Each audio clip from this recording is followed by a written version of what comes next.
ทำทาสี่เบิ่งหันโอ้สี่นั่นสี่นี่หันสี่ไปรอดมาเอาจะสีนี่ติเอาแต่ซื้อละจิบาดไปถึง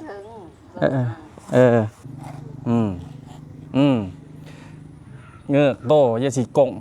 ลมหลายอย่ากลมหลายเอ้าตอนนี้เฮาสิถ่ายรูปให้แม่เลยเพราะว่าอยู่ทั้งพี่น้องทางไทยเพิ่นว่าเพิ่นอยากได้รูปว่าซั่นสิมาพิมพ์ให้สิมาปริ้นให้โอ้เบิ่งโซ่โตก่อนเบิ่งแต่ตีนก่อนเด้อเบิ่งแต่ตีนก่อนโอ้เกือบงามเว้ยเพิ่มมาสิไม่มีแว่นตาอีกใส่ระบบปกติแว่นตาเอ้ามานั่งนั่งก่อนจังยืนไม่มีร้ายทาแป๊บหนึ่งเด้อจังเสลียงเอาตรงๆก่อนเถื่อนนี่เอาตรงๆก่อนโอ้ยหยาเนาะเอาถอยหลังขึ้นหน่อยนึงลุกก่อนเพียงนี่ซะลองยืนไมค์ก่อนบาทหนึ่งแป๊บหนึ่งเด้อเอานั่งบัดนี้เอามือให้ยังสิอย่าโตโอ้ยงามไว้แล้วหลังกงเนาะเอานี่เอาเครื่องโตว่าท่านเห็นตีนเด้อเครื่องโตก่อนเอา1 2 3อีก1 2 3บังหุบกันเด้องามอยู่1 2 3เบิ่งยับต้นใหม่น้อยหนึ่งก่อนมันขั้นเบิดจะต้องบอกไว้สิบอกดอกเบิ่งอยู่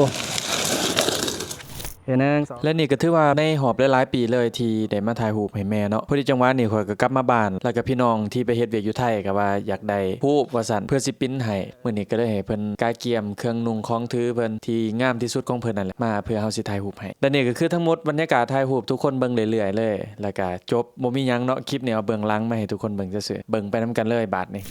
เอามือคือเก่ามือจังเบิ่งอยู่มันนั่นโพดมือจะบอกอย่างสักก็ได้จังหวะตังยังคอยยืนเอาแน่มาอีก1 2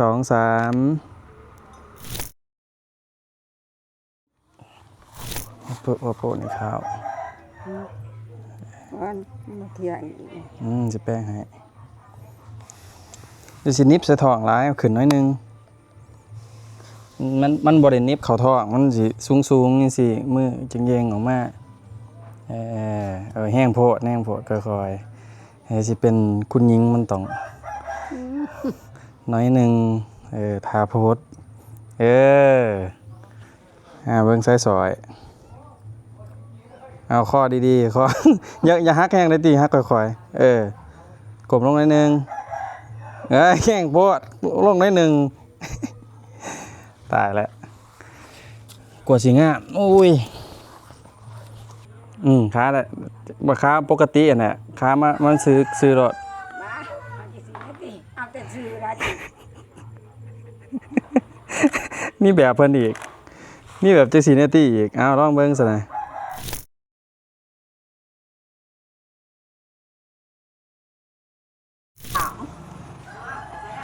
ตีเหือออกเบิดโอ้บ่แม่นเหือเอาน้ำพ่มโอ้นี่เพิ่นก็สิมาถ่ายรูปด้วยกันเป็นไงพ่นมืออย่างสิอย่างสิเห็นบอกงามขึ้นแบบนี้เงือกโตอย่าสิกลมหลายอย่ากลมหลายมองงามสอยงามแล้วยืดโตขึ้นงามงามแบบนี้งาม1 2 3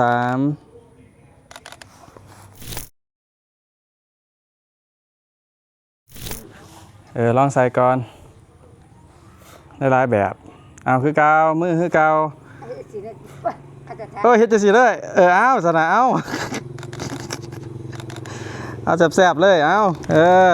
ทำท่าจับแว่นตา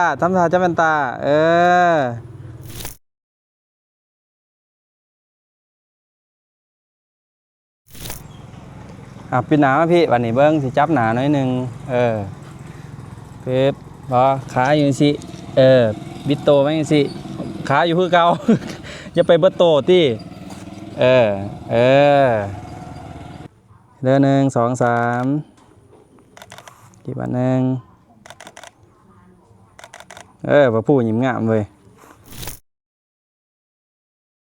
เอานี่แม่พากรถ่ายประพูดได้ก่อนจ้า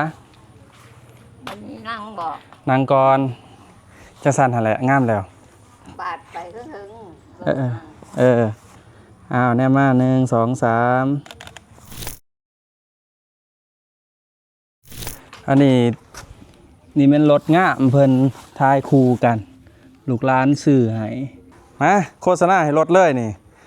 สิไปเก็บค่าโฆษณาก่อน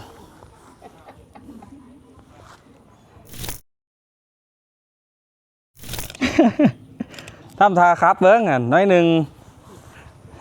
เฮ็ดเพิ่นทำทาครับแล้ว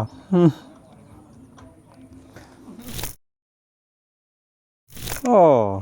อ้าวงามได้แล้ว มาประพูมาขึ้นน้ำกันสิลายโป่งจะได้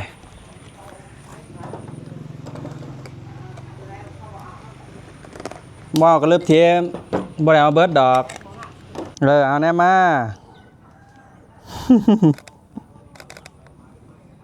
แน่ไม่ปุ่นแน่ทำทาสีเบิ่งหันโอ้สีนั่นสีนี่หันสีไปรอดเอามือนั่นประพูมือฟังนั่นโอ้ยกี่วันหนึ่ง ทุกไหว โอเคได้แล้ว